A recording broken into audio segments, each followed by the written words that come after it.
we never really fixed all the old problems of masculinity. So all these like old pressures and old kind of prohibitions that mean that boys are sort of shut down and not allowed to express their feelings and not allowed to be vulnerable and aren't really taught those skills of friendship. So they're sort of shut down emotionally in that way.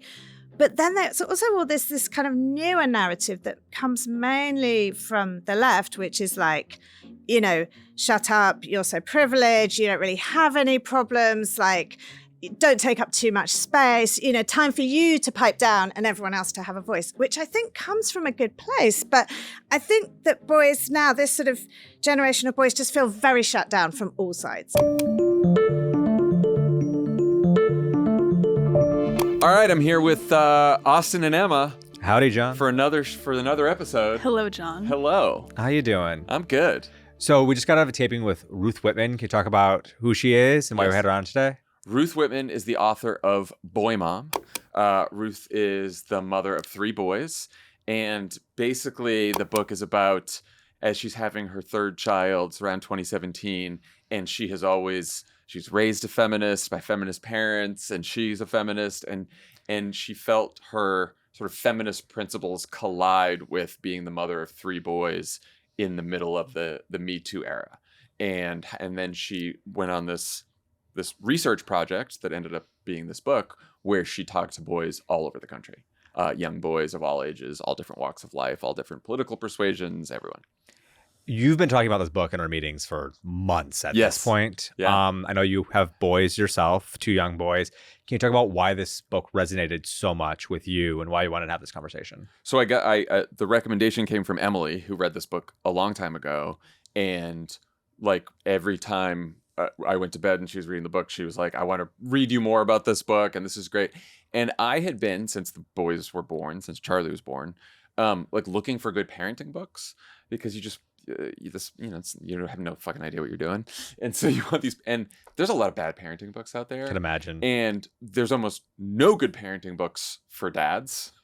And so I had been sort of like, oh, parenting book, really? And I was like, no, this is a good one. I'm like, even though it's BoyMom, and but I picked it up, read it, and it's the best parenting book that I've read. And it also doubled at, like, I thought I was just getting into a parenting book, but it sort of doubles as a book about masculinity, and it really connects to so many of the conversations we've been having both on this show and on Pod Save America and everywhere else about like young men and their drift away from the Democratic Party and towards Donald Trump, and why. It really connects so many of the things we talk about on the show. Right. It's like incels, it's screen time, it's interpersonal relationships. Yes. It's so much more than just parenting. Yeah. No, I thought it was. What did you think of the book? Because I knew. I am not a boy mom. I'm not a mom. And I love this book. I mean, it starts out in a way that I found deeply challenging because it injects nuance into the Me Too movement, which I like really just wanted to see in black and white for a really long time. And it just gets more complex and more interesting from there. And the statistics that it cites are just staggering. The way that self-proclaimed liberals, like well-intentioned people, progressives, are socializing their boys to live by these like toxically masculine ideals is really upsetting and concerning and totally subconscious. So I think it is an important read, not just for people who are interested in offline themes, but also like dismantling the patriarchy. Yeah, right. And basically, you know, the argument is that dismantling the patriarchy helps men. A lot. Right. And that's like something, you know, and Ruth says this, like that's something she's like, you learn in college, right? That the patriarchy hurts men and women. She's like, but people don't really take the men part seriously, because then the men become like bad and the women are like the misogyny is real. So we're focused on misogyny, which is, you know, as we should. But there's also, now that we're dealing with this sort of crisis among men, like maybe we should think about that. Yeah. Yeah. How did it make you feel as the parent of 2 young boys? Did it reassure you, or did it make you more anxious for raising them? It is the first thing that has reassured me more. Really? Yes, good to know. because like when we watched Social Studies, that did not reassure me. I can imagine. It was very well done, but it sort of scared me about like what's going to happen in high school. It reassured me because it both reinforced some of the kind of parenting Emily and I are already doing, but then sort of guided me towards doing even more of it, which is, and it's like what we talk about in the show, which is the fundamentally most important thing to do with other people, and especially your children, is to like form connections with them, to encourage them to have connection with everyone else, with friends in their life, and to also like be willing to be vulnerable, talk about your feelings. Like those are, if you raise boys like that, then some of the more ephemeral parts of masculinity or surface level parts of masculinity, like, are they going to be tough? Are they not? Are they going to get girl? Who, all that kind of stuff is secondary to, are these people going to feel comfortable having open, honest conversations with other people in their life that they're close to, starting with their parents, but then moving on to their friends. And if they are comfortable, that's not going to fix all of their problems in life or lead them to be the perfect the perfect boys who are, have the right feminist principles and aren't misogynistic. Like it's no assurance, but it's the best sort of best gift you can give them is raising them that way. That sounds like a good place to take us into the show. Yeah. Well, this is my conversation with Ruth Whippman. Ruth Whippman, welcome to Offline. Thank you so much for having me. I love your book, BoyMom. Thank you. I picked it up because my wife Emily kept talking about how much she loved it, and I read it, and I think it's the best parenting book that I've read. Wanted to talk about it with you on this show for two reasons. Most important, I'm a father of two boys, Yes. 5 and 1. And also, since the election, I think we've been having a lot of conversations on this show and elsewhere about the shifting politics of young men. Yes. And so wanted to cover that as well. Great. But I know you started this book shortly after your third son was born, I believe around 2017. Yes. What made you want to write about the challenges boys are facing today? And how did you go about conducting the research, for people who haven't read it, that you needed to answer all the questions that you had? Yeah, so my third boy was born just right as the Me Too movement was just kind of exploding. And we were like a year into the second Trump, we were a year into the first Trump administration.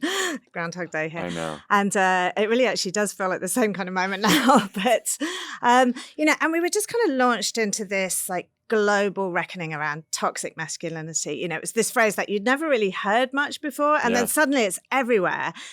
And it was this really conflicted space for me. I'm a feminist. I've spent all this time and work in my career sort of advocating for the rights of women and girls.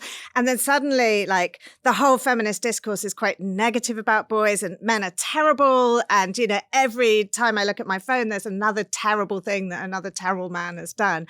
And it just felt like such a fraught time to be raising boys. So I just had all these questions about, how did we get here? Where have we gone wrong, like at a systemic level in how we're raising boys, that this kind of thing has become so normalized? And, how can we do better?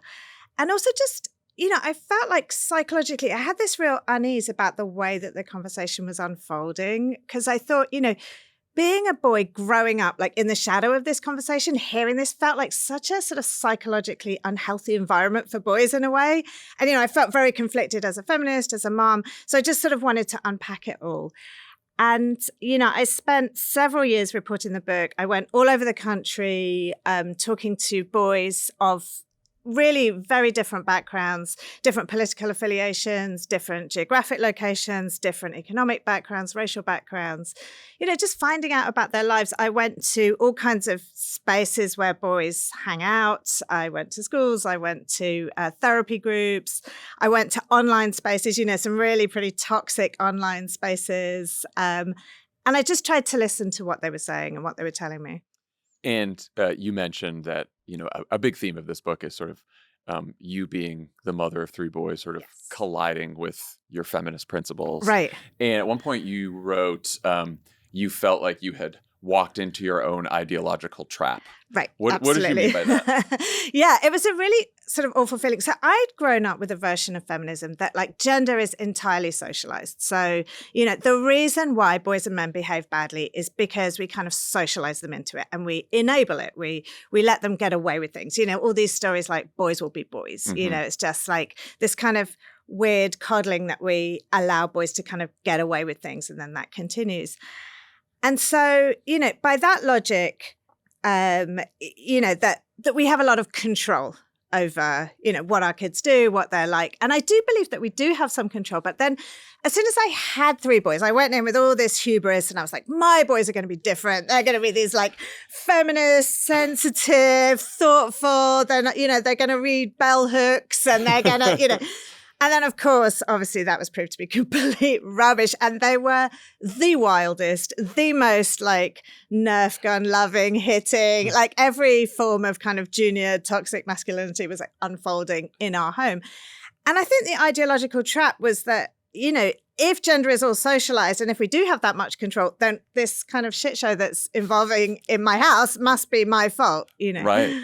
Well, you found that, like, contrary to your prior belief and the belief of many, there are hardwired gender differences between boys and girls that aren't necessarily connected to how each individual child is raised, that come through at a very early age. Yeah.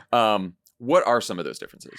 Okay, so I want to be clear that these are group level differences. This is like statistical distribution rather than any individual. And people always, say, well, my girl is just as wild as any boy, or my boy is, whatever. And that's all true. But at a group level, so boys are in general more active. They play more physically. They're more prone to like rough and tumble kind of play. And you see that in other species as well. But one of the things that really shocked me when I started digging into the research on like hardwired gender differences or, biologically rooted gender differences was actually almost like the opposite of the story that we tell about masculinity. We sort of see boys as these like rough and tumble little kind of tough, aggressive little beasties.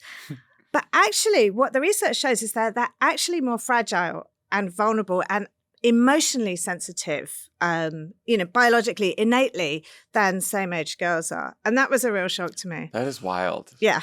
I mean, I get it because our eldest, Charlie, who's about to be 5 next week, he is a very sweet boy. And so we're feeling for now, we're feeling very lucky, but like very active, very physical. And also, like, Emily and I noticed that at such a young age, we did not want to like push him into like play with trucks or don't play with, like we sort of gave him everything. Right. Yeah. And it is fun. We're like, wait, he's gravitating towards the boy stuff, right. Even though we have done nothing. I know. And like one of the academics that I interviewed for this book, she said, parenting turns everybody into this like rabid gender essentialist because it just sort of happens and it's unclear. And a lot of the time I was like, am I socializing my boys into this? I feel like I'm trying to socialize them away from all this. Like I find, and if I am socializing them into it, it must be happening at this very like unconscious level. Though at some point, girls also get social and cultural messages that reinforce what women are supposed to be. Boys get messages that reinforce what men are supposed to be. So this happens very early too. I think that's why, at least in my view, it's hard to sort of unpack what is hardwired in a biological way and what is just you are socialized with cues that we might not even see at such a young age, like which is which. But at some point, they do get socialized into certain gender roles. Yes. What are some examples and like how does this socialization affect boys and girls differently? Yeah, so I think some of the things that I picked out with boys, I think what ends up happening is there's this weird kind of double whammy that happens because there's this, as I mentioned, there's this innate sort of vulnerability. A baby boy's brain is born, when he's born, is about a month to 6 weeks behind a girl's brain in right brain development, so the kind of social emotional centers. So they need a lot of nurture, a lot of caretaking from parents. But our kind of stories about masculinity are such that we kind of see them as like tougher and angrier and more robust, and we treat them that way. And there's lots of studies that show that there's like a gap in the way that we nurture boys and we nurture girls in the Western world. It's different, in different cultures. But broadly speaking, we kind of handle baby boys differently. We roughhouse with boys, right from babyhood. And you can almost see it like if you think about this, you can play it out in your mind that a man gets hold of a baby boy or even a woman and they're like, hey there, buddy, and like throwing him up and hey there, little man. It's a different tone of voice. But there's lots of sort of psychological research that supports this. And then girls, we call them sweetheart. We talk in a tender tone of voice. Girls receive around twice as much of this like caretaking touch as boys, who receive much more roughhousing type touch. We talk to girls more about emotions. There's all this research that shows that parents use almost, actually subtly different vocabularies when they talk to girls than they talk to boys. So they use more emotion-related words when they talk to girls than they do with boys. And we give girls all these stories and books and movies about things like friendship and connection and kindness. And they all wear these T-shirts that say, be kind and be loving. Whereas boys, we're sort of giving them this message of like, be a battle hero, be a monster, be a vehicle lover, and gendered toys, the list goes on. So gendered socialization is very real. And if anything, it's getting more and more sort of separated and extreme. You mentioned like the battleification yes. of content and cultural things that our kids consume. And I totally have noticed that, which is like, he was into Legos. And so we do Legos, but then all of the Lego shows on television are suddenly about like, battling and right. And I'm just like, how did we get here so fast? Right. And that's changed. Like there was this sort of research that showed that in the 70s, I think like a negligible number of Lego sets had weapons in them. And the ones that they did were these like obscure medieval weapons that you couldn't even recognize. And now like well over a third of sets have weapons and they are almost all guns. Yeah. So, and I think it's sort of a trend that parallels the sort of princessification of girl childhood. Mm-hmm. That girl childhood has got so pink and so princessy and so sparkly and so gendered. But the same process has kind of been happening with boys. For sure. You cited a study that I found fascinating and worrisome. It's from Judy Chu, who's at Stanford. And she conducted a study of 4 and 5-year-old boys. She found that they were as capable as girls as reading emotions and forming close friendships. Yeah. But by the time they reached first grade, they started to subscribe to more classic notions of masculinity and become more emotionally distant from friends. Yeah. Interestingly, it applied only when they were around their peers and not necessarily with their parents. Right. What do you think happens between 4 and 5 and first grade? Well, I think kids go to school, so their peers become much bigger influence than they had been previously. And I think what happens is 2 things. It's about both what we do teach boys and the messages that we give them, and also all the things that we fail to teach them, that we're not kind of teaching them. So I have this example, like when my boys were quite small, we were in the bookstore and I saw this magazine that was so clearly coded for girls. It was like, pink sparkly cover and like a friendship bracelet giveaway and all the rest of it. And I took it down. It was for tween girls. And the first story was about this girl. She's been invited to these 2 birthday parties and they're happening at the same time. And she's really worried. She doesn't want to let down either of her friends. So she sort of does this elaborate ruse where she like shuttles between the 2 parties and she like runs out the back door to the other party, has the cake there, runs back to the other one. This is like very extreme emotional labor that this like 7-year-old girl is performing. And I read this story in astonishment. I've got 3 boys and I was like, my boys will never see a story like this. There will never be like a story about some boy who's so worried about disappointing his friend that he's like going between 2 birthday parties. And I realized that, in some ways we talk about emotional labor that we put on women as this real burden or this real bad thing. But it is actually those skills about like tracking other people's feelings, seeing it as your responsibility to like enter into those kind of emotionally intimate friendships and see other people's experience as your responsibility. Those are the real like fundamentals of human connection. And we're not really teaching them to boys. Yeah. So I think, they do lose out on these skills. This influenced me in that at Charlie's school, some of the parents come in like once a month and read a book to the class. And I had been talking to his teachers, and they're like, yeah, we'd love you to have you come in. And I was like, should I read an age-appropriate book about civics or Right. getting involved? And Yeah. Emily made fun of me instantly in the parent-teacher conference. She's like, that's boring. We're not doing that. But I was like thinking about it. And so I ended up reading, because we like The Rabbit Listened, which is this book about this kid who like his tower of blocks comes down and all these animals come up to him, and one of them's like yelling and the other one's like, let's knock someone else's down. Right. And then finally the rabbit just shows up, and the rabbit just sits there and like listens to the kid. Oh, and, I love and that. It's like Yeah. and he just gets to unload on him, and it's like about emotions. Right. And it's funny because it's a book that I never would have chosen, right? Yeah, or like read myself as a child, Yeah. right? Like there's just not the fact that book exists is like, proves the point that there's so few books. Of them. And what's interesting is it's an animal, right? Because Yeah. whenever Yeah, boys, there's another it's either boy. an animal or a digger. Like you can only have an emotional life if you're a bulldozer or right. a like dog. But the ones with real boys, I mean, there's almost none. And the ones that you see with like real boys in them, my kids are a bit older than yours, and you see all these sort of like middle grade books like, the Wimpy Kid or whatever. And they're almost like when friendship comes up, it's almost like coded as this girly thing that we don't really want to acknowledge, or like, storylines about, how embarrassing it is that we have like a best friend's bracelet or whatever. And it's like really lame. And so, there's a lot of subtle messaging in there. Offline is brought to you by Quince. I'm not into chasing trends, but I am all about stuff that fits right, feels good, and actually lasts. That's why I keep coming back to Quince. Their lightweight layers and high-quality staples have become my everyday essentials. Quince has the kind of stuff you'll actually wear on repeat, like breathable flow-knit polos, crisp cotton shirts, and comfortable lightweight pants that somehow work for both weekend hangs and dressed-up dinners. The best part? Everything with Quince is half the cost of similar brands. By working directly with top artisans and cutting out the middlemen, Quince gives you luxury pieces without the markups. And Quince only works with factories that use safe, ethical, and responsible manufacturing practices and premium fabrics and finishes. Just got some shorts from Quince a couple weeks ago, got some t-shirts. Tommy was just talking about his workout gear that he got from Quince. Yeah, great. You can buy a ton of workout shirts. Just replace all your stinky old ones with Quince stuff. And comfortable, doesn't cost too much. It's great. Stick to the staples that last with elevated essentials from Quince. Go to quince.com/offline for free shipping on your order and 365-day returns. That's QUINCE.com/offline to get free shipping and 365-day returns. Quince.com/offline. Offline is brought to you by Civitech. In local elections across the country, races are being handed to MAGA candidates simply because no one shows up to vote. In fact, there are still around 50,000 local elections this year.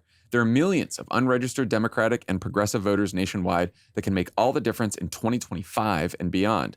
That's where Civitech comes in. They're the secret weapon for progressive campaigns, advocacy groups, and nonprofits looking to make real change. With Civitech, you get access to their proprietary database and direct mail voter registration programs that are proven to be successful. Whether you're running for office, supporting a local cause, or just tired of seeing your district flipped by default, Civitech helps you register more voters. These tools aren't just for national campaigns. They support candidates and organizations down to the local level where individual voters hold the most power and are the most difficult to mobilize. So if you're working on voter registration, turnout, or engagement, head to civitech.io/offline. That's CIVITECH.io/offline. Get the tools, the data, and the support you need to truly move the needle this election year with Civitech. So these are obviously longstanding challenges. They seem to have grown more acute and urgent with this generation of boys and young men. Can you talk about some of the broader societal factors that have made life more difficult for boys in 2025 than, say, 2015, 2005? Yeah. So I think the boys our kind of current like micro generation of young men are the ones that were kind of going through puberty, coming of age during the explosion of the Me Too movement, which was when I started writing this book.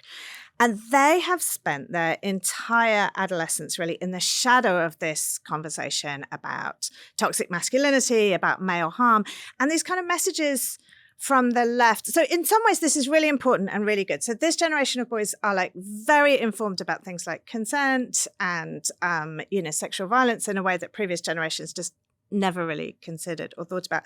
So there are positive developments, but I think they're kind of caught in the middle of these two things. Like we never really fixed all the old problems of masculinity. So all these like old pressures and old kind of prohibitions that mean that boys are sort of shut down and not allowed to express their feelings and not allowed to be vulnerable and aren't really taught those skills of friendship. So they're sort of shut down emotionally in that way.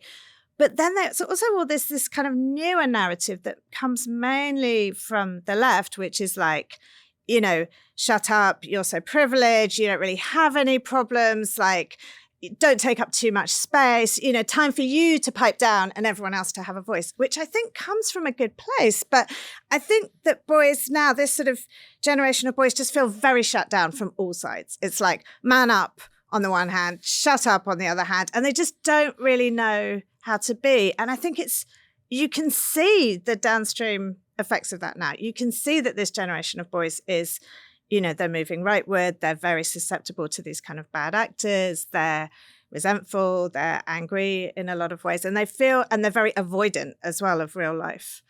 Yeah, I've talked about this as the messages can be pass the mic and also silence is complicity. Right. It's so true. Right? It's like, what do you do? And you get a second, you're like, okay, I'm not the right person to talk about this, but also I should say something. I should say something, but how do I say? And it's tough because there's not a lot of... hard. And I also think just the social media environment, the way the information environment is now, is that there was a time when even if this, you know, reckoning was happening, you could work it out and talk about it in these smaller spaces with people that you know and trust. And now people are working it out in public angrily, with venom, very little room for mistake. Yeah, very little room for mistake or empathy. And I think it's sort of become very politically coded. It's almost like if you are on the left, you are on the side of women and girls. And like advocating for boys and men has become this like right coded activity. So this was like part of the tension that I really felt around this. It's like, I'm a feminist. Of course I support women and girls, but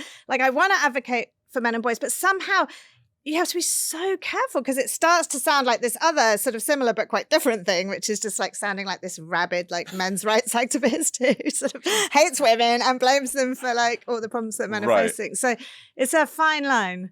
Did you get criticism from the left?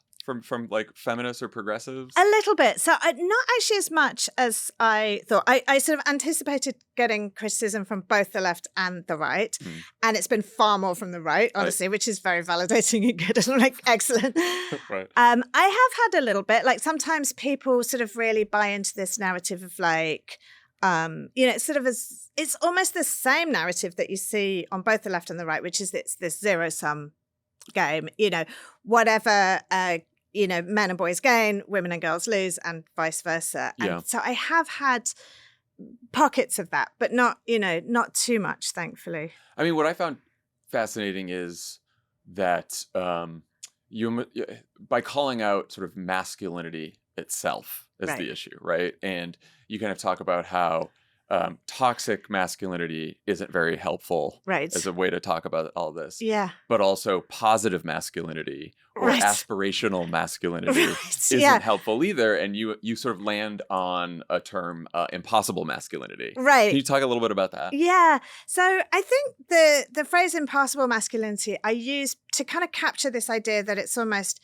impossible from all sides. You know, as I was saying, it's sort of the expectations of masculinity in and of themselves, which are like, be tough, be strong, be a man, never be weak, never show vulnerability, never slip up, be a superhero. That's impossible. You know, obviously, just by definition, no real human is like that or can be like that.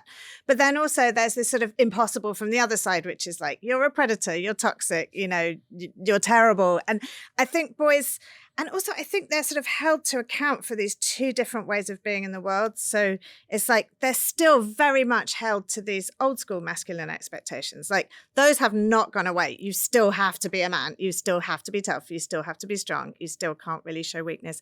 But you also have to be sensitive and cautious and like never overstep and never be a creep. And it's just, so that was where the impossible thing came from. To your other point, the reason why... the positive masculinity. Honestly, this is the thing. I published a piece about this for the New York Times, and I thought it was this incredibly minor semantic point that like nobody would care about. And I was amazed they went for the article.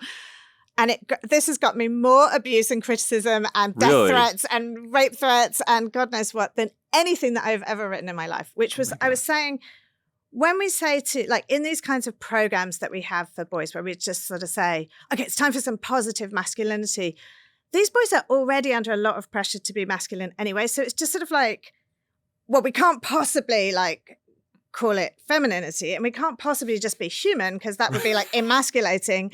So, you know, we've got to say that everything, you know, whether it's friendships or being emotionally vulnerable, that's masculine too. But it sort of ends up reinforcing the idea that you have to be masculine. Right. That it just sort of becomes so self-reinforcing. So I was like, you know, can we just like talk about humanity? Which is not to say that there is anything wrong with any of the, you know, with being masculine, with appearing masculine, with any of those like masculine coded traits. Great. But like, let's just stop reinforcing those pressures. Well, it's also interesting how the difference between how we talk about feminism and how we talk about masculinity or being like mostly the discussion around feminism is having feminist principles and beliefs, and it's sort of, it's related to politics a lot. Right. And masculinity is not related to your beliefs about it's and gender and all that kind of stuff. It's about how you are in how the world. You behave your in the characteristics, world. how you behave, how you look, like all that. And even I think you wrote that New York Times piece right before the election, and you talked about Tim Walz. Right. And it's like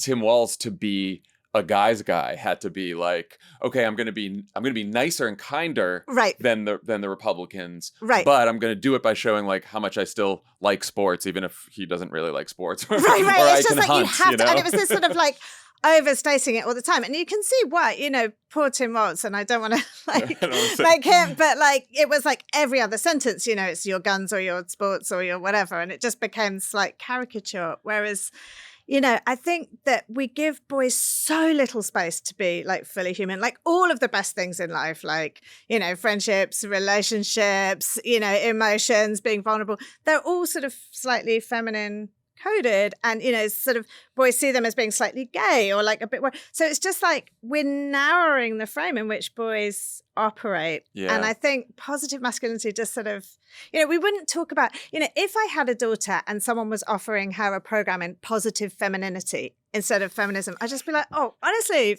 you know. You mentioned being gay, and I remember there's one part in your book where I think a young man told you, like, if my friends, or if I was gay, that'd be fine. Right. But if you're going to be straight, you can't act gay. Right. And like, even if you're gay, you can't. Worse. Right. It was that. It was like, if you like guys, great. Like, so they're not homophobic. So I realized that like this like fear of being emasculated is actually more rooted in misogyny than it is in homophobia. That was the test. It's true. Because it was like, actually they were like, you like guys, fine, just don't be gay-ish, don't be a woman, you know, don't be a pussy. Well, and back to, again, not picking on Tim Walz, but like back to the politics conversation, one takeaway from the election is like, well, we need Democratic politicians who can, like, you know, go on all these, on sport shows and talk about sports and drink a beer and all that stuff. And it's like, yeah, except what if you don't like beer, or what if you don't like sports? You can still hang out with men. Right, exactly. And you can still like reach young men, like sports and drinking and whatever, and guns. Like those aren't the only ways to reach young men. Right. And in fact, if we push people to do that, they are going, and they don't actually like those things, they're going to come off as inauthentic. Right. That's true. And I think there is this like really false note to it. There's sort of like this, you know, blend the broccoli into the cake kind of thing for a toddler. There's just something like really patronizing about it. Yeah. And, you know, and I think we're not used to seeing masculinity as something limiting. We're used to seeing it as something sort of that gives you agency and power and all the rest of it, which is great. But I think it can really put these huge limitations on boys and men's ability to be like fully psychologically healthy and emotionally functioning humans. I want to talk more about the friendship part of this, because I think it's really important. You write about the decline of socializing among kids in general, especially boys, who just have a harder time developing friendships where they can let their guard down, be vulnerable, talk about what they're feeling. I feel like this is also a problem that stretches deep into adulthood with men. Yeah. Why do you think that is, and why don't we pay enough attention to it or value it enough? Yeah, it's a really interesting point. So this was one thing. So I interviewed many boys and young men, many different situations. And this was like something that I think pretty much every single one of them mentioned to me at some point, in slightly different ways. And some of these people were genuinely really isolated. And that's a real problem as well, like the growing like material isolation of many young men and sort of this kind of migration online.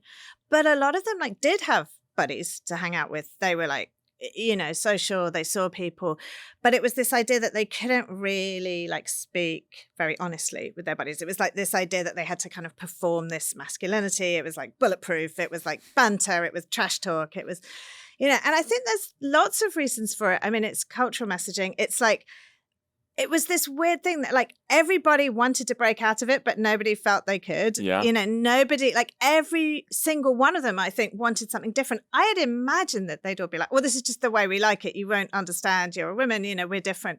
But they were all like, I would love to have these emotionally intimate friendships, but no one wants to kind of make the first move. They feel like they don't have the skill set, which goes back to what we were talking about. They're just not really taught it. And they have all this cultural messaging about, being strong and being tough and having agency and being an individual and not sort of working in a community in that way. So I think there's a lot of like very subtle messaging around that boys get. And it's interesting because I think boys and young men, especially as you're going through high school and college, you're almost around so many people, and maybe you have friends who are girls and you're still talking to your parents, stuff like that you can kind of get through that. Like you are just playing around with your friends. Right. You start to notice it more as you get older and you have your own family, and like anyone else, like a lot of moms do, you want to like talk to other people in the same situation about what they're facing and talk about like how it's challenging and how you're, it's tiring or this or the stresses that you're under. And you just have fewer male friends that you can really connect with like that. Like I'm lucky really I have a few really good friends who I can just talk to about whatever, but it's not as many as I used to. Right. It's hard. And I think that, in order to have those kind of conversations, everyone needs to know what they're doing. Like the person revealing the information needs to know how to reveal it, and the person sort of receiving it needs to know how to receive it. And I think that men just haven't really been taught that skill set. And these are very real things. And I think it is seen as kind of emasculating. There's always this like idea that we don't want to be girly or, that sort of specter lurking around. But it is also just like a basic skills problem. I know that, I had this book group, like every mom, I was in a book group and we talk about the book for 5 minutes and then it was all like, our marriages and our relationships and our whatever. And then my husband was like, I want to have a book group. Maybe I'll ask some dads. And like the dads all kind of got together, but they just didn't they couldn't like cook it. Like they just couldn't get that. They didn't know how to do it. And it's really strange. And he's like, well, how do you get into those conversations? And I'm like, it's so intuitive. I don't even know. I couldn't like break it down at this point, I say this to Emily all the time because she's like, well, now Charlie's going to school. There's a bunch of dads in the class. And I'm like, I don't want to be friends with new dads. I don't know how to be friends with new dads. I have my friends. Right, and it feels weird. I'm 44 years old. How am I going to make new friends and then like also have like talk to them about like vulnerable things? Right, like, that's a really hard thing to do. There's a lot of barriers. There really are.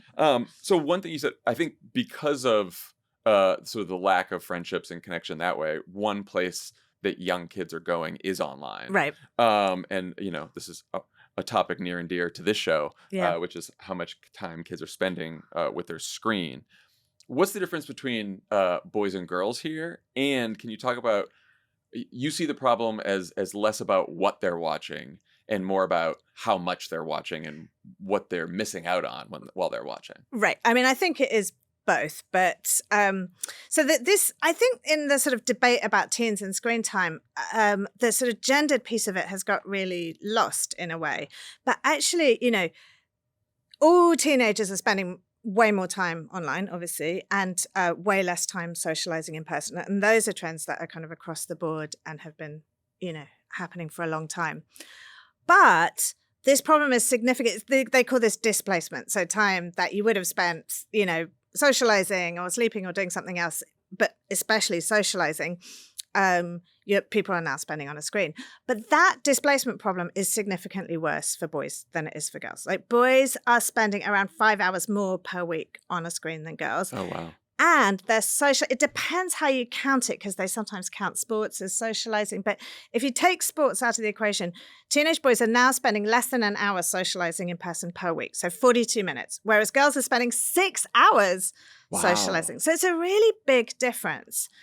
And then also boys and girls are using screens in different ways. I think for boys, a lot of social life is just kind of migrated online. So it's like these big online video games, you know, and those are kind of the new male social spaces. Also these kind of places like Discord, you know, where some quite toxic stuff happens. YouTube is huge, you know, watching YouTube. And then also these kind of like, you know, when we're talking about what they're watching, I mean, I think there are real problems with like toxic masculinity influencers and all of these bad actors, grifters, etc. online that are very influential with young men at the moment. But yeah, I think it's both problems. I worry a lot about how AI is going to supercharge that, because if you can start having relationships or the illusion of a relationship or a friendship with a chatbot that's getting back to you all the time, and it's frictionless. Right. And that's easy. And it sort of, you don't have to then do the sometimes uncomfortable, clumsy work of meeting someone being in person. A human. And even without chatbots, that's already happening. I mean, I think, like, you know, we talked about impossible masculinity, and it's so hard to be, well, it's so hard to be a person, but I think it's very specifically hard to be a young man right now in like how you're supposed to act in the real world. So all of those, like, and they don't have the skills to kind of meet that challenge, you know, this particularly hard challenge. So it's so easy to avoid it. And, you know, online life is frictionless in that way. You know, you don't really have to do that like hard emotional and social work. And so they're kind of becoming more and more avoidant, this generation. And the benefits are immediate. You get like the quick dopamine hit. And the drawbacks and the harms are sort of subtler and like just sort of build up much more over long time. term. Offline is brought to you by Smalls. Breaking news. Cats don't care about breaking news. They care about dinner. And if it's not our next partner, Smalls, prepare for some aggressive protests on your household. Smalls cat food is protein-packed recipes made with preservative-free ingredients you'd find in your fridge, and it's delivered right to your door. That's why Cats.com named Smalls their best overall cat food. To get 60% off your first order plus shipping, head to Smalls.com and use promo code OFFLINE for a limited time only. Here's a review from a real Smalls customer. Elizabeth C., that's the name of the cat, said, my cat was always so-so with her usual food, but she's very enthusiastic about Smalls. Her breath is much better, and she poops much less frequently, and it doesn't smell disgusting like it used to. Non-smelly poops. Who would have thought? Smalls was started back in 2017 by a couple of guys home cooking cat food in small batches for their friends. A few short years later, they've served millions of meals to cats across the U.S., Plus, Smalls works with the Humane World for Animals. They've donated over $1 million worth of food to help cats through the Humane World for Animals, and they even give you a chance to donate at checkout, whether you donate $5 for flea and tick medications or $7 for vaccines. The team at Smalls is so confident your cat will love their product that you can try it risk-free. That means they'll refund you if your cat won't eat their food. What are you waiting for? Give your cat the food they deserve for a limited time only. Because you're an offline listener, you can get 60% off your first Smalls order plus shipping by using my code OFFLINE. That's 60% when you head to smalls.com and use promo code OFFLINE. Again, that's promo code OFFLINE for 60% off your first order plus free shipping at smalls.com. Offline is brought to you by Wild Alaskan Company. Do you ever worried about the seafood you're eating? You're questioning the nutrition, taste, whether it was sustainable. Well, we found Wild Alaskan Company, and let me tell you, for the first time, you can really trust the seafood that you bring home. Wild Alaskan Company is the best way to get wild-caught, perfectly portioned, nutrient-dense seafood delivered directly to your door. Tommy, you've tried some Wild Alaskan, right? Yeah, we made some the other night. We made some salmon. We made some fish tacos. It tasted great. Defrosted fast. Highly recommend. Oh, can't wait to try it. Wild Alaskan is 100% wild-caught, never farmed. This means there are no antibiotics, GMOs, or additives, just clean, real fish that support healthy oceans and fishing communities. Wild Alaskan fish is frozen off the boat to lock in taste, texture, and nutrients like omega-3s. Wild caught from Alaska, every order supports sustainable harvesting practices, and your membership delivers flexible shipments, expert tips, and truly feel-good seafood. Try it risk-free or get 100% of your money back guaranteed if you're not completely satisfied with your first box. Wild Alaskan Company will give you a full refund, no questions asked, no risk, just high-quality seafood.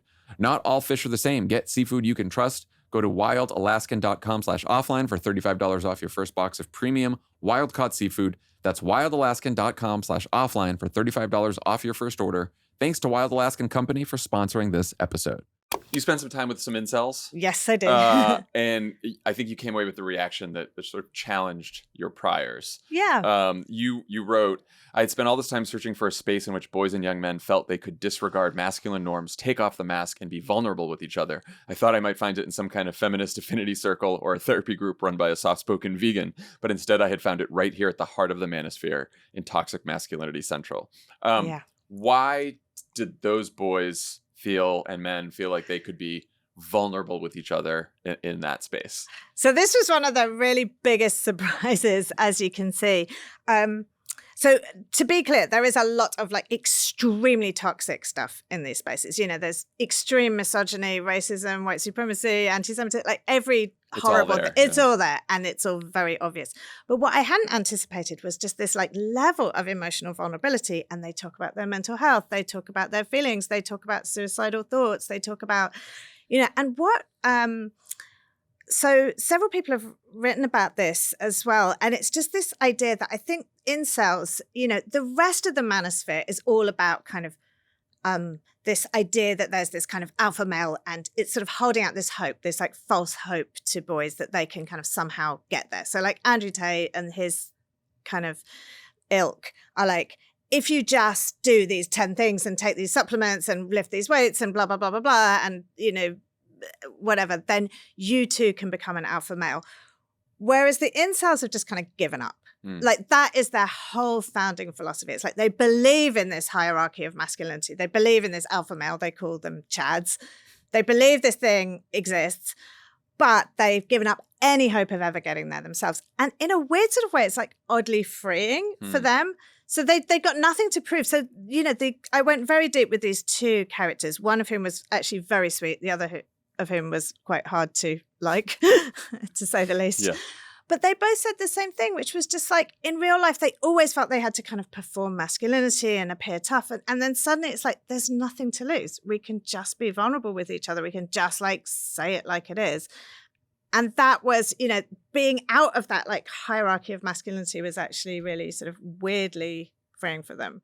It is funny because just from a political standpoint, there are so many times when Donald Trump has done something, or then Elon Musk, or any of these people, and I'm like, you know, they could have just used a hug, right? A couple more hugs at various points in their lives. It's so like, true. That seems like what's missing. It's so and true. And it seems like everything in your book points in that direction. Yeah, I mean, it's just this kind of under nurture. And like these guys, it was just really sad because, you know, you talk to them and they'd have these toxic opinions that would like last for about 3 seconds. And you know, I hate women and they're to blame. And like, you just scratch the surface and it's just this like well of pain and trauma and loneliness and sadness and, you know, feelings of inadequacy and all the rest of it. And it was just like, it takes 5 minutes of listening for the tone to change, you know. And it's, I mean, I think you write about this as well. It's, we talk a lot about, rightly so, about like these impossible beauty standards for women and what women have to do. And I think especially for the incels, they're like, well, in this world where, you know, you have to be a Chad to get women, and when we look like this, what the hell? And they don't know what to do about that. Right. And that was a huge thing. This was a surprise to me. I hadn't realized just like how much body image issues and like pressure on how you look has like really sort of ratcheted up for men and boys. And, you know, all these like fitness influencers and this like, you know, just body shape. I think, you know, you can chart it with like CGI and Marvel superheroes, and they're just like the ideal body shape for men is like growing and growing and growing as the ideal body shape for women is like shrinking and shrinking and shrinking. Yeah. And that's tough. And I think these guys were like, you know, and they felt that it was like very acceptable to like body shame men in a way that it is no longer quite so socially acceptable to body shame women. So like a lot of them were short. That was a huge thing. And they're like, there's not much you can do about that. And it's totally fine for women to be like, kill all short men, or I would never date a short guy, or, you know, and like, why is this different? You know? Right. You had some pretty honest conversations with young men about sex. Yes. Good for you. Good for them too. Not an easy thing to do. I had two reactions to that part of the book. One, thank God I didn't grow up in the 2010s and 2020s. But then two, I was like, oh shit, my kids will have to navigate this increasingly fraught environment. What did you learn? What were your main takeaways from your conversations about sex and relationships? So lots of different ones. So boys are having less sex than ever before. And, that's pertaining to some of the things we've already talked about, this very fraught world where they're very, I hadn't realized how fearful boys were of cancel culture, of Me Too culture, of this idea of being accused of something, and I think that, it's really hard to date in real life and have sex in real life for boys right now. And it's very, very easy for them to watch porn, So I think that has shifted. If this trend of displacement is happening anywhere, its most extreme manifestation is in the world of sex and dating. The replacement of real life relationships and sex with porn. So that was huge, and I think boys felt a lot of pressure around masculinity in sex in both directions. So this was the impossible thing that. They still felt that girls held them to this standard, which is be very masculine, be dominant, be aggressive, and weird things the trend for choking. Have you come across this? I had not until, I sort of knew about it in the background, but until I read the book, I was like, oh yeah. Right. And so I'd always heard, I'd heard about this trend towards choking, but the way that I'd always seen it framed was that, it's something that boys are inflicting on girls against their will, or they don't really want it, or girls kind of go along with it. But in the research, and Debbie Herbenick, who's this great researcher on college kids and sex, she interviewed tons of college students about their sexual lives. And she found that these kinds of rough sex practices are very, very normal, but they're as much coming from girls as they are from boys, and it's almost like the girls are expecting this from the boys. They're holding them to these standards. If he doesn't do this, he's not masculine. He's not a real man, And I think a lot of the boys were like, oh God, I don't know how to be, do you want me to be dominant and aggressive? But if I overstep by just a tiny smidge, then I could get cancelled and isolated. It really does seem like a common theme here is that patriarchy and masculinity don't just harm women, though they do. Yes. They also harm men. Yeah, absolutely. In a way. And it's, it's not the men necessarily that are bad, or maybe they become that way. But it's these structures, these social structures that we've had for way too long. Right. And I think people often feminists have done a gender studies class in college and they learn patriarchy harms men too. And they're like, great. And then they kind of forget about it. Right, yeah, it's just that's gone. And so, and they don't really have any empathy about how that actually feels in real life and what it's like. I mean, I write this line in the book, which is under patriarchy, boys and men get everything except the thing that's most worth having, which is intimate human connection. Yeah. You had a line about incel culture that stayed with me. In some ways, it all seems like the logical conclusion of the deranged nihilism and normalized hate speech of the Trump years. Incels are the collective id of an America that has become lonely and individualistic, hypersexualized, and furious. Yes. I thought that was a very insightful description of our politics over the last 10 years. It's specifically about incels, but it's bigger than that. Right. Let's talk about the impact of Trump and Trumpism on men and boys. So demographic group that swung the most towards Trump in the last election was Gen Z men. There's even some evidence that it was younger Gen Z men who had their high school or college years interrupted by the pandemic. Yes. And that some of the older Gen Z men were still voting more Democrat. Yeah. I've always thought this made sense. Now having read your book, I think it makes even more sense. But I'd love to hear your thoughts on why young men might have drifted towards Trump in the last election. Right. I think it's a few things. So I think it is kind of failures of the left to kind of engage young men and to listen to young men. And I think there has been this slightly misandrous tone to the rhetoric of the, not coming from the actual Democratic Party, but from the kind of left broadly. I think there is this sort of normalization of misandry, which I think is hard on boys and men, and it's not the same as misogyny. And, we understand why this has happened and this but I think boys are feeling very shut down and unheard on the left. And they're feeling like they've been kind of demonized. And so they're quite vulnerable to these bad actors. And, I think that we didn't fix those old problems, and so they're sort of already from childhood primed to believe that their worth lies in their masculinity. They hear it, they're being shut down from the left. And so then someone comes along and says, I'm a strong man, I can make you masculine, let's go back, it's all women's fault, it's all immigrants' fault. That message becomes, they're already kind of primed to receive it and to blame, or to sort of look for problems outside themselves that, of their own feelings of inadequacy and lack of self-worth in this moment. So I think it's coming from both directions. And I think those messages are really appealing. And somebody who's just talking simply and listening to them and telling them that they don't suck, I think is a huge.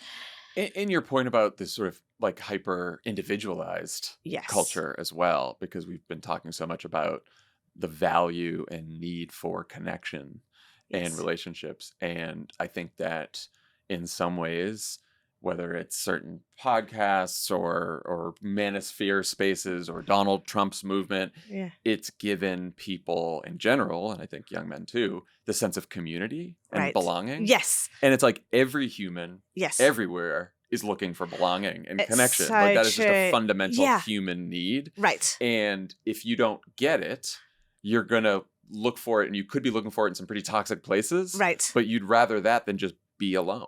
Right, absolutely. I mean, I think there's this wellspring of loneliness and sort of reclusivity and sort of feelings of isolation and being politically isolated. And then, yes, they do find belonging and they find a narrative, a positive story about themselves, however flawed and toxic that story is.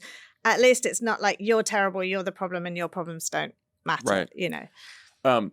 If you were in charge of the Democratic Party's strategic outreach to young men, and believe it or not, there are quite a few people working on that these days. I'm sure. Varying degrees of success and silliness. What would you do? So I think the most important thing is to listen. I was really surprised. When I first started interviewing teenage boys and young men, I imagined that these conversations would be utterly monosyllabic. They wouldn't want to talk. They wouldn't want to open up. But what I found was they were these tightly coiled springs. It just came out. It was just, thankfully somebody is listening to me and it's not judging me and it's not telling me I'm terrible and just wants to hear what I actually have to say. So it's very simple. And they just talked and talked and talked and talked. And they were actually really thoughtful, really articulate, really great. Even the incels, maybe not that one guy, but in general. So I think listening is a huge thing. I think this sort of positive masculinity direction, we talked about this, I think it's just a bit kind of cringy and obvious. I think young men, one thing that I've been thinking recently is young men love a conspiracy theory. We know this, and they love this feeling of sort of power and knowing something that other people don't know. So I think there's ways that the left could leverage that, because there are real conspiracies happening right now for real. So if they were able to sort of articulate that in a more direct way, I think that would be really helpful. I've been thinking about this for a while, because I do think the last sort of male role model that young men liked in politics was Barack Obama. Right. And I was thinking, I worked for him, so I was thinking about what did he do? And it was almost just he was comfortable in his own skin, and he was welcoming. Right. And he was really listening, simple, and it was, and he sort of brought change and hope. And I think there's so many feelings of hopelessness and and I think being willing to be hopeful and wear that proudly and not have it seem like it's not a masculine thing. Or the other thing is, the truism in politics is strong always wins, right? You got to be strong. Right. Yeah, and double down. Hillary Clinton had to show she was strong because she was a woman, but then also Trump is strong. So a Democrat, even a man that tries to go after Trump, has to be strong.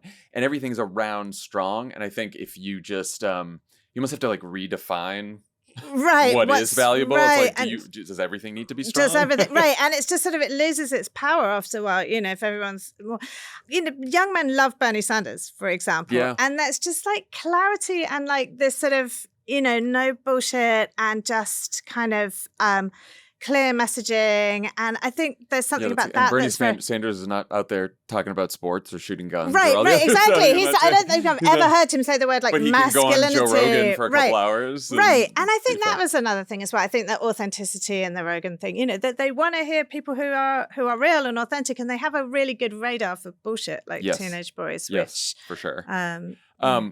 How has the research you've done and the book sort of changed your parenting? Oh, yeah.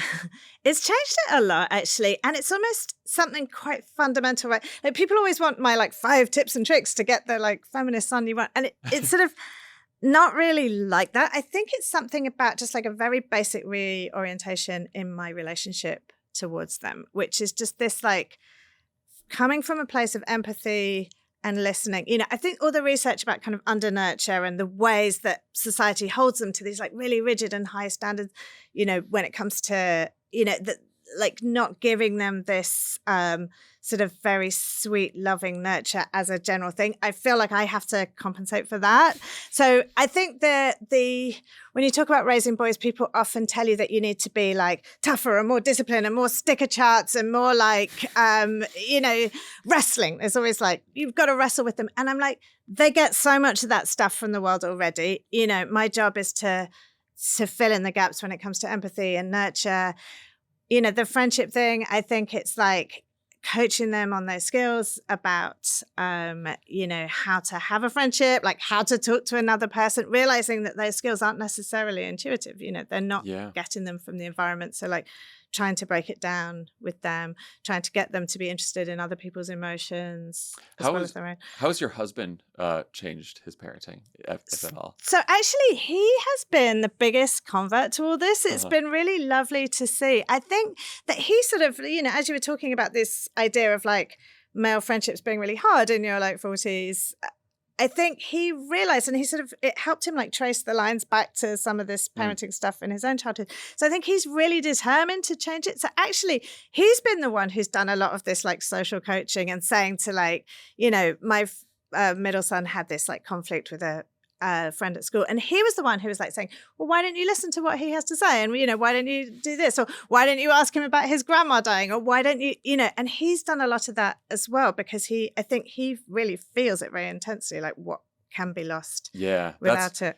It's funny because the biggest change I've made, even and I had a great relationship with my dad, still do, but I cuddle the boys and hug them and give them kisses and just talk to them about so much more than I ever got from my dad. Because that's just not what people did. That's what people did, and especially if you were a men, dad and a son, you wouldn't do that kind of stuff. But I'm and I also know that I'm, I at first it was awkward for me to do this, but I'd be how are you feeling about this, Charlie? And now he's feeling a little sad today, but also a little angry. And now he just goes, off. Now he's plenty of feelings everywhere. Yeah. But I was just it does feel weird to do it first. Yeah. Because it's not I had that childhood, right? Right. And so you haven't had it modeled in that way. It's it feels even in awkward. adulthood, not a lot of people are asking you, how do you feel? Right. And it can feel really kind of cringe. It's really excruciating sometimes to do. You feel like you're going off a script. But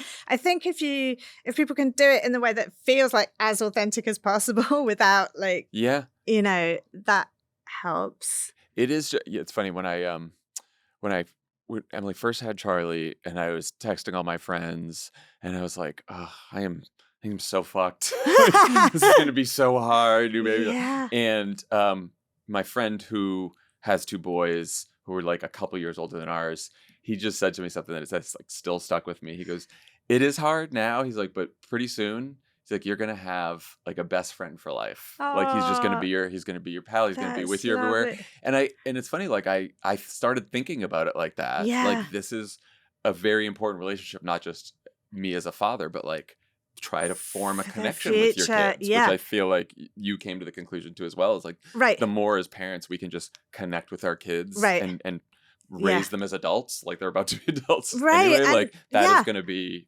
Right, it's absolutely that. I think it's just forming the most authentic connection you can with the actual child that you have in front of you, not the one that you think you want, or the one that's you're trying to make, shape. that you're trying to shape. It's the actual one that's right there in the most authentic way. And it sounds, really simple, and it's the hardest thing to do sometimes, but it is. But it's worth rewarding. it. Yeah. Ruth Whippman, thank you so much. Such the a book pleasure. is BoyMom: Reimagining Boyhood in the Age of Impossible Masculinity. It is a fantastic book. Everyone who's a parent should pick it up. Even if you're not a parent, you should pick it up because it tells you a lot about sort of what we're dealing with today in society, and especially what young men are dealing with. So thanks for coming on. It was great to talk to you. Thank you. It was a real pleasure. One quick note before we go. Great new episode of Assembly Required with Stacey Abrams this week. We've always believed that laughing through the pain of American politics is the only way to survive it. And this week, Stacey sits down with someone who understands that better than most, Amber Ruffin, comedian, writer for Late Night with Seth Meyers, and host of The Amber Ruffin Show and Have I Got News for You. They talk about how humor helps us navigate Trump's America, why cracking jokes in dark times isn't just escapism.